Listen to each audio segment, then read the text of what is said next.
Hello guys good morning welcome back to my new blog. आज फेरि तपाईँहरूलाई धेरै दिनपछि आइसकेको छु होइन नयाँ ब्लगमा। आज पनि अब कुन ब्लग कस्तो खालको ब्लग भनेपछि अब नयाँ नयाँ खालको ब्लग होला जस्तो सोच्नु भएको होला होइन, तर त्यस्तो ब्लग होइन। त्यही अस्तिको पिकनिक जस्तै टाइपको भनौँ न होइन, त्यस्तै ब्लग हो। आज हामी पिकनिक आएको छौँ। अब त्यही अस्ति चाहिँ साथीहरूसँग आएको थिएन, आज योचोटि चाहिँ अब दिदीहरू आउनुभएको छ। यहाँ आएपछि म चाहिँ यहाँ नजिक चाहिँ साइकलमा सामान तामान ल्याएको छु, आधी सामान भनौँ न साइकलमा एक्लै ल्याएको छु। यहाँ चाहिँ यो खोलामा चाहिँ एकदमै बालुवा हुने छ कि एकदमै साइकल ठेल्नै नसक्ने बल्ल तल्ल ठेलेर यहाँ चाहिँ हेरिराख्नु भएको छ होला, अलिअलि पसिना पनि चुहिरहेको छ। यी सामान त यही साइकलमा यति सामान ल्याएको छु। लास्टै बाल्ल क्या, अलिक पानी पनि छ अलिक अघि। त्यस्तै जङ्गलको महल चाहिँ हेर्न सक्नुहुन्छ नि, यस्तो छ अब यस्तो यस्तो छ यस्तो। अब ठ्याक्कै अब जाने अनि एउटा मस्त लोकेसन खोज्ने, कहाँ चाहिँ दामी कस्तो के हुन्छ त्यहाँ चाहिँ जाने, अनि त्यहीँदेखि सुरु गर्ने के हुन्छ मलाई त के थाहा छ। त्यसरी त्यता बाटोमा आउँदा आउँदै चाहिँ यहाँ चाहिँ एउटा बोयरको घारी देख्यौँ क्या। यो जङ्गली बोयर चाहिँ अलिकति घरेलु बनाउँदा छिट्टै पाक्छ भनौँ न, छिट्टै फल्छ अनि छिट्टै पाक्छ।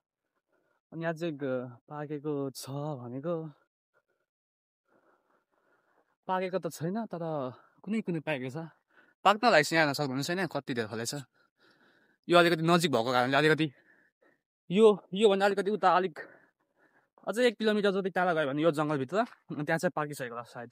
त्यो चाहिँ अर्को दिन जान्छ, आज जाँदिनँ। अलिक पाकेको जस्तो छ, यहाँ कति धेरै फलेछ। तर यो सानो सानो हुन्छ, धेरै ठुलो हुन्छ त्यति ठुलो पनि हुँदैन, ठिक्कको हुन्छ। तर अमिलो हुन्छ, मिठो हुन्छ जस्तो पनि हुन्छ, के भन।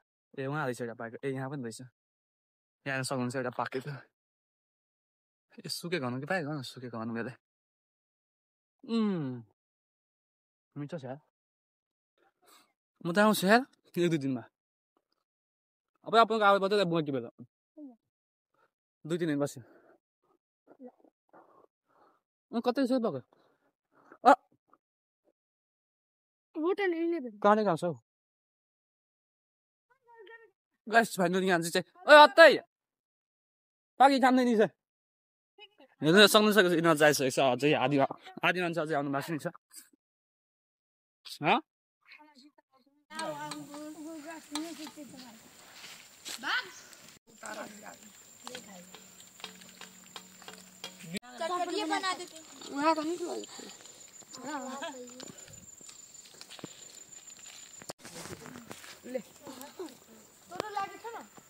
भनौँ न यो नास्ता चाहिँ हामीले खाइसकेको छौँ पकाएर, दिदीहरूले पकाउनु भयो, मैले चाहिँ खाने काम गरेको त्यही हो। अब सबैजनाले खाइसकेको छु मैले। अब एकछिन चाहिँ यता चलबुल गरिदिउँ भनेको, दिदीहरू उही नजिक हुनुहुन्छ। म हामी चाहिँ यहाँ चाहिँ मलाई मेरो भान्जा यहाँ चाहिँ पिङ खेल्ने भन्छ यस्तो हो। त्यहाँ कसरी खेल्छ पिङ त ठुलै बोल्छ, खेल्यौँ त हामी पनि होइन।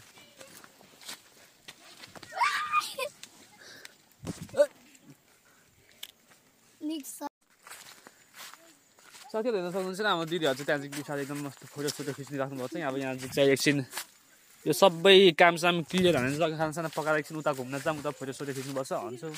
सबैजना फोटोमै ध्यान छ क्या अहिले, फोटोमै ध्यान छ भने हामी पनि एकछिन देखाइदिउँ न त।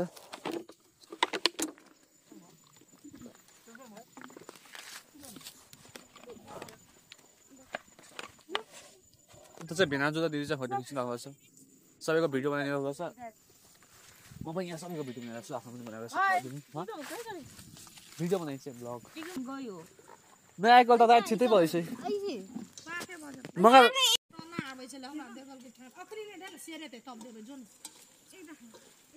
यहाँ अब एउटा खोल्सामा चाहिँ दामी भ्यू आउँछ, त्यहाँ चाहिँ फोटो खिच्न भनेर चाहिँ लगिरहेको छौँ। भेनाजु चाहिँ आइफोन छ भेनाजुको, त्यही भएर त्यही लगिरहेको छौँ। अनि मस्त ठाउँ छ कि अब त्यहाँ चाहिँ के फोटो खिच्ने। ए साँच्ची यो पानी भएको ठाउँमा त फोटो खिच्नु पऱ्यो गऱ्यो है, पानी भएको ठाउँमा फोटो सुटिङ गर्दा सबैलाई लिइरहेको छु। म चस्मा पनि मैले भेनाजुको लिइसकेको छु। यहाँ चाहिँ फोटो त जान्छ 1-2 वटा दामी भ्यू आउँछ कि यस्तोमा अलिअलि फोटो भइदियो भने त दामी हुन्छ नि त। साथै हामीले फोटो खिचिसकेको छौँ उताको होइन, उता धेरै उता खिचिहाल्यो भने फोटो खिचिरहेको छौँ पुरा सक्यो।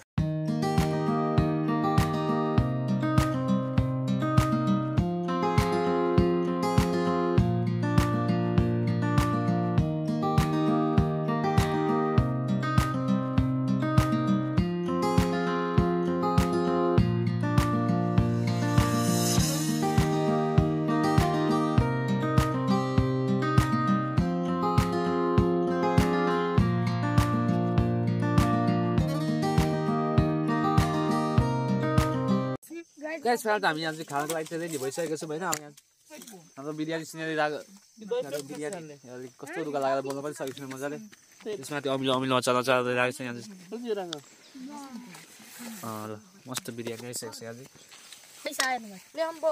एकछिन खाने चटचट खाने अनि फोटो सोटो खिचेर चाहिँ हामी घर लाग्यो अब केही काम छैन यहाँ चाहिँ एकछिन रमाइलो गरौँ खेल्यौँ फोटो सोटो खिच्यौँ